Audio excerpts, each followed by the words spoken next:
What's going on, ladies and gentlemen? My name is Matthew Putterman. I'm here with my MMA news. I'm alongside UFC middleweight contender Gerald Meerschaert III, coming off an impressive third-round submission victory over highly touted prospect Deron Winn. Gerald, thank you so much for joining me, man. Of course, how you doing?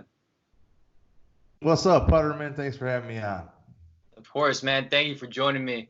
The first thing I got to ask you, there's a lot of things going on in the world right now with this coronavirus pandemic going on. What are your first thoughts of the coronavirus? Well, first, before I say anything as far as my take on it, I am not a medical expert. I can only go off of whatever scientific studies come out and what I hear from actual doctors. So, first and foremost, just probably listen to what the smart people say and we'll be okay. But other than that, obviously stuff being shut down really sucks. The Rufus Sports closed down right now. There's a lot of gyms that are closed. I got some family and a lot of people know people in the hospitality industry, like, anything from hotels, restaurants, bars, stuff like that. And they're getting hit really hard right now. So, anything you can do to help them out, order and takeout if they're still open, stuff like that, you should definitely do it. Most definitely. Well, I won't talk too much about that. It's all over headlines. So we'll move on. Let's move on to your fight a little bit. I mean, you had your fight with Deron Winn. Why was there so much bad blood leading up to this fight? I was on Instagram. I was on Twitter looking. Every time I looked at your Instagram and Twitter, it was always you two going back and forth. What was this all about?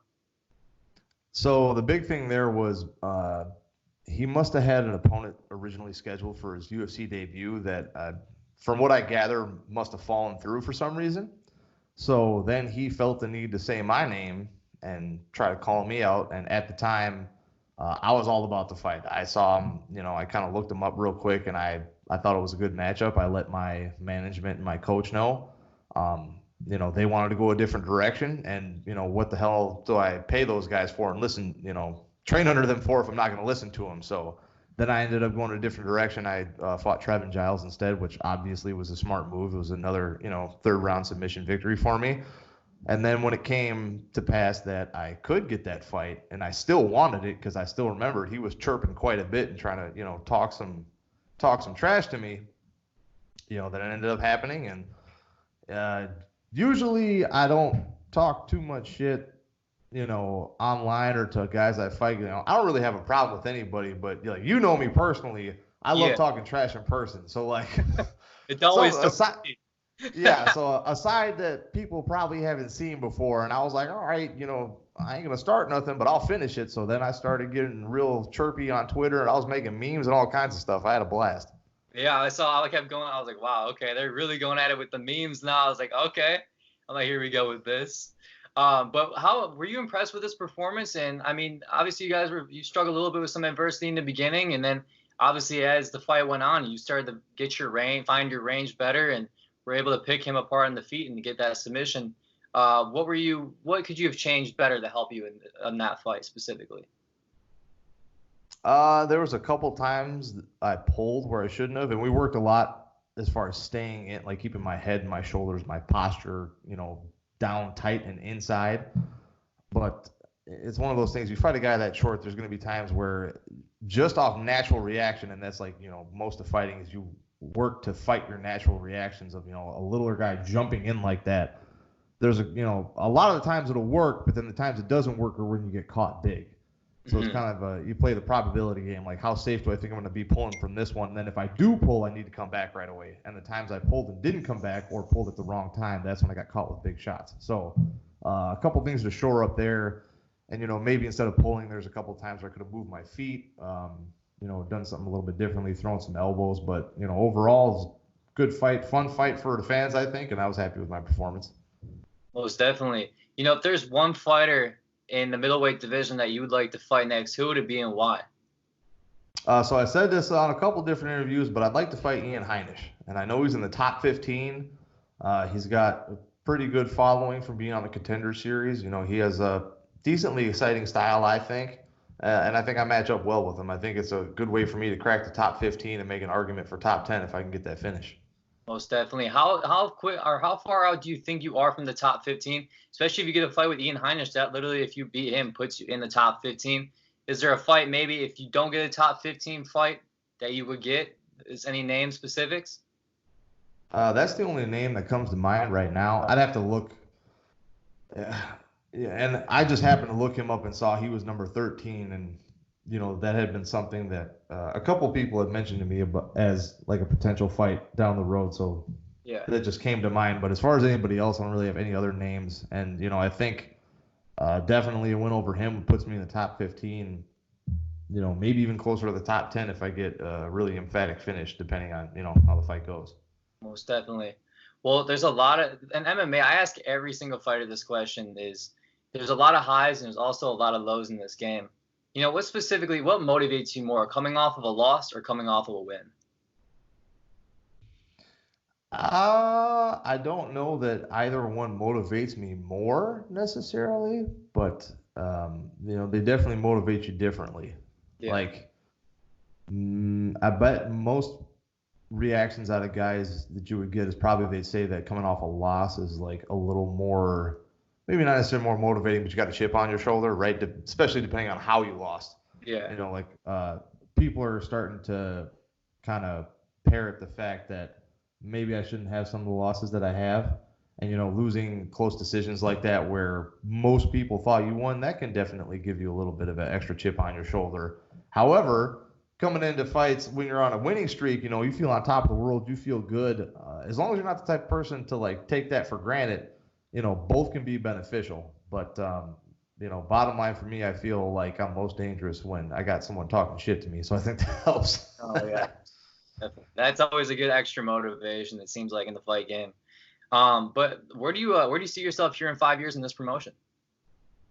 5 years, man. If I don't have that build, I'm probably got to be knocking on the door if I don't have it by then and have defended it a couple times. So only time will tell, right? But if you're asking me straight up, say I've been in the UFC since 2000, ended 2016, so realistically more like 3 years, right?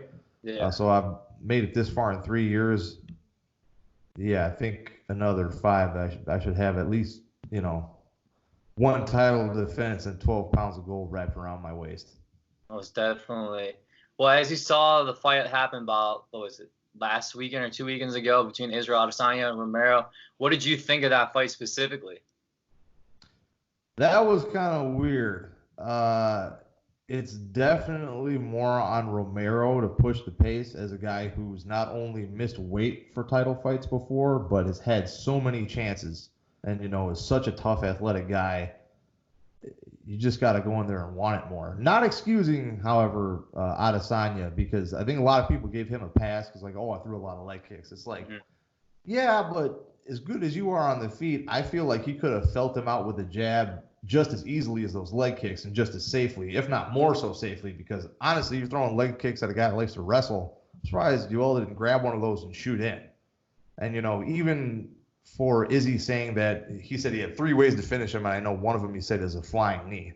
Well, if you want to goad a guy into like shooting in on you, and he's not doing it off the leg kicks, you keep flashing that jab and moving your feet, flashing that jab, moving your feet. If you're in jab range, you're probably closer, to the guy thinking he can take you down. So why not play that game a little bit, especially if you got that much reach and movement? Touch with the jab, make him run in so you can flying knee with a long jab, or cut an angle, throw some stuff, and then chase him with a flying knee. But, obviously he knows what he's doing on the feet, so he must have saw something that I didn't. Yeah. Yeah, Izzy was smart. He was able to he didn't want to play Yoel's game, just kept his range, was able to kick, not use that many punches, but was able to tear up his leg the entire fight. And I had that fight definitely for him too. But let's move on. Like, what training at Rufus Sport, you've been training there for years now. What has training with Duke Rufus, Scott Cushman, Daniel Vonderlei done for your career? I mean, obviously it's helped immensely.